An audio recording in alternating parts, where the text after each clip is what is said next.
pour moi? Conseils pour évaluer l'information en ligne sur la santé mentale. Est-ce que tu as déjà recherché de l'information sur la santé mentale en ligne ou sur les réseaux sociaux? Beaucoup d'élèves l'ont fait. La qualité de l'information trouvée en ligne peut varier. Certaines sources sont fiables et utiles, tandis que d'autres sont inexactes ou trompeuses. Alors, comment faire la différence?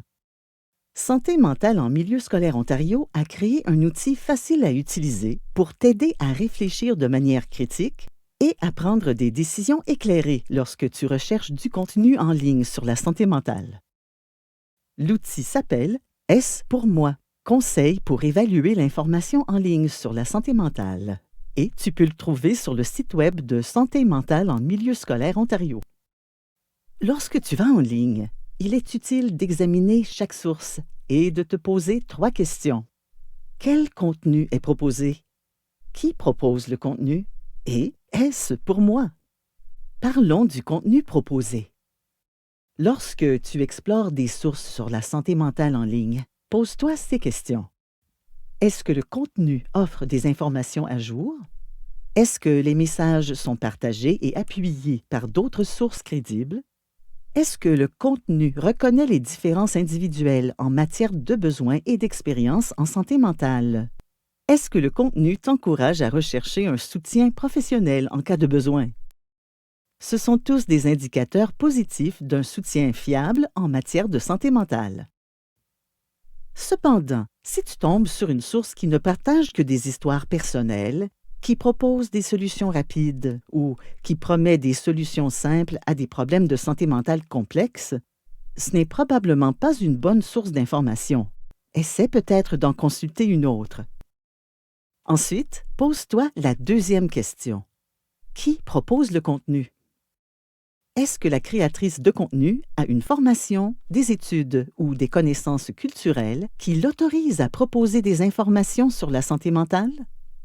Est-ce que la créatrice de contenu est associée à des groupes ou à des organismes de soutien à la santé mentale réputés fiables?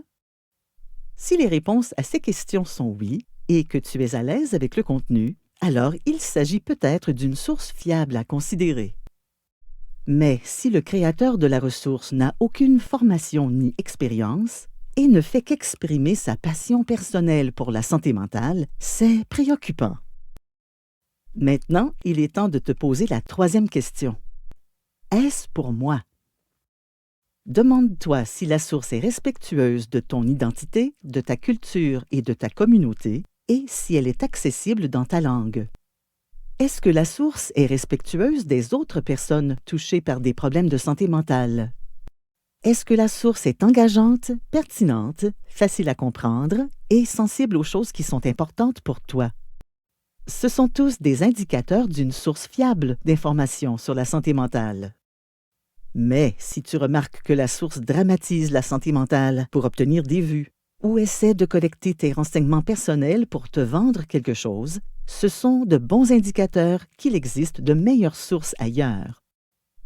Enfin, n'oublie pas que ton parcours en matière de santé mentale est unique et qu'il existe une variété de soutiens sur lesquels tu peux compter. Il y a beaucoup de choses à prendre en compte lorsque tu explores des sources d'informations en ligne sur la santé mentale. En te posant ces 3 questions, tu peux être sûr de limiter tes choix aux sources qui pourraient te convenir le mieux.